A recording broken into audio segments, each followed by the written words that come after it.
Hi, welcome to More Than a Garden. This is Erin, and I'm here right now. I want to show you all this green. I'm so excited to see all my seeds starting and growing and all the green in my back room. So let me give you a little tour of that right now. You'll see that I have all of my tomatoes and they're growing rather nicely. I'm wondering if I started them too soon because I wasn't sure if there would be enough light here that it would take a little bit longer, but they're really doing well. I also have my zucchini is of course doing fantastic. Um, let's see, the little baby chamomile is coming out, little teeny tiny. The dill's doing well, borage, and not so much. I think this is the chive. Not yet, nothing yet on that.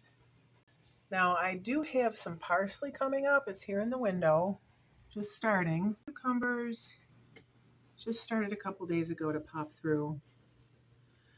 But the rest of my peppers and cucumbers, now here's my peppers, rainbow peppers, and some more YOLO.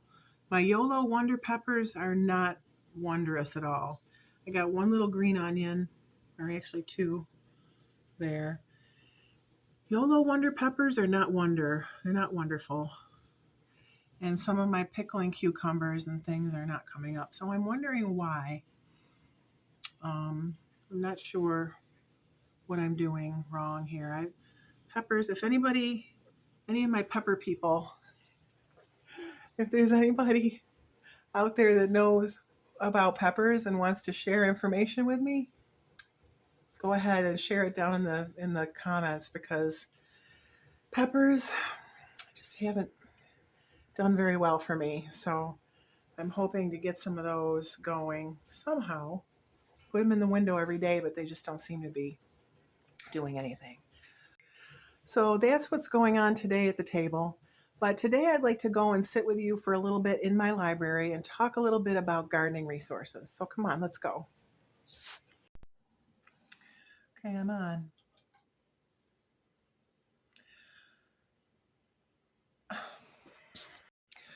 So here we are in a time period where we have information at our fingertips.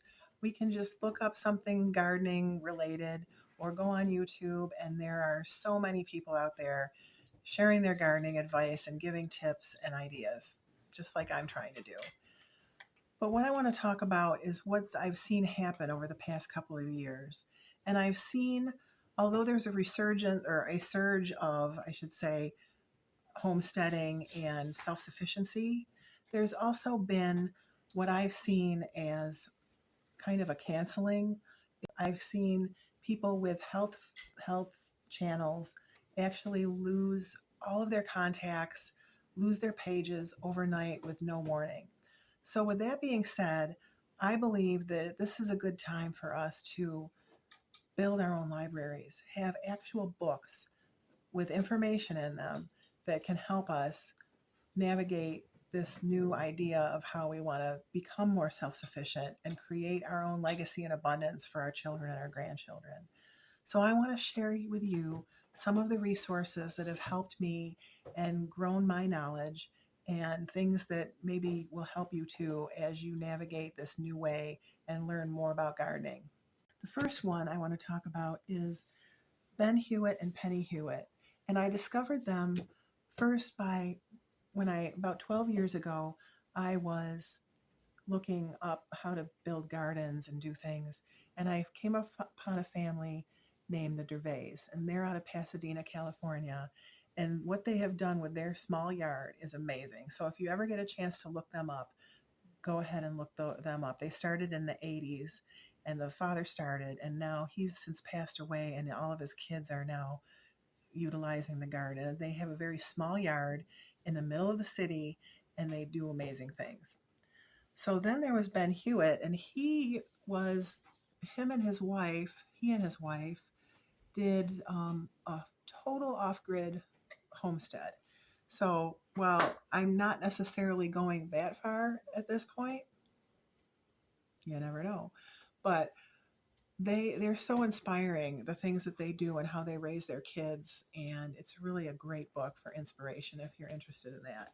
There's also this book called The Self-Sufficient Life and How to Live It by John Seymour, and this was written back in the 70s, but it's full of beautiful pictures, lots of information on how to do things, just anything you can think of with self-sufficiency and homesteading is in this book, and it's really great and highly recommend it. One of my other books is called The Complete Guide to Saving Seeds, and this I have not delved into as much as I would like to. So this is a book that I'm going to be looking more closely at in the next few months and years to come, because I do believe that it's important that as we're growing our own food and we're harvesting our own food, that we're also saving our own seeds and sharing our seeds with others. I think that in the next few years, it's going to become a great thing, a great resource to have a community around us of saving seeds. So this is great to have to learn as we go, and we're going to be doing more with that this season. I also have these two books, Maximizing Your Mini Farm and Mini Farm, and they're companion books. I'll show you. I think this one was the first one. That's Mini Farm by Brett Markham, and then Maximizing Your Mini Farm, Self-Sufficiency on 1/4 of an Acre.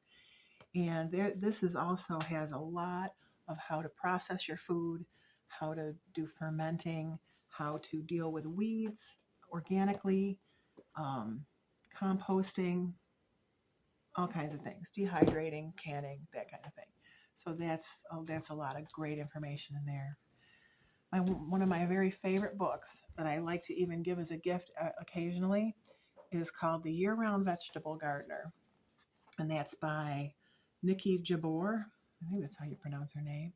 Anyway, she's out of Canada, but I love this because it not only does it talk about growing things into the fall and winter and having cold frames and doing that kind of thing, but there's a whole section in the back of this book with every kind of vegetable you can even imagine, even things that I never even knew existed are in here, and how to plant them, how to grow them, how to harvest them, and what to do with the seeds, that kind of thing. So this, great favorite. Best one. Love that one. Okay, so I'd like to show you my seed catalogs. This is a great resource for a lot of education and information, and you see how I tab them up. People, my family laughs at me, but it's okay because I laugh at myself, and I think it's fun to tab them up when I get them and dream about the different things that I want to grow. This was my favorite one because it's tabbed on every side, bottom, middle, and top, just everywhere. I just tapped them up a lot. But there's a lot of great information and resource and education in these catalogs. Seed companies are great for that. And they give you recipes. They tell you how to use the product. There's all kinds of things that you might not even know exist, like along with my Year-Round Vegetable Gardener book, but just beautiful, beautiful things and pictures of how things are to look. So it's a great resource, and you can get them for free.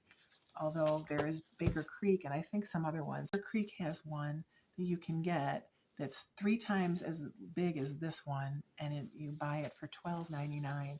And I haven't gotten that one yet, but it looks fantastic, and I think I might get that next year just to take a look at it and see all the different things that they have. So that's a great resource. Another excellent resource comes right in your own community, and it's the nursery farmer, the plant sellers in your area. They are the ones that know what grows well in your area, and they are always so kind and so amazing and willing to chat with you and tell you what they know. Their knowledge is intense and amazing, and if you get connected with them and develop a relationship with them, they become part of your community, and that's what we're looking for here. That's what I'm trying to really instill in anybody that's listening, is the community of your local community, the people like you that are planting and growing, the people that want to see a new way of taking care of themselves, and just that type of community is going to be so important, I believe, in the years to come. So let's grow our communities. This is a great time to start. just remember, it's never too late to start, to do what you can where you are, build your communities, talk with your friends, plant your own gardens, and have your own food and be self-sufficient.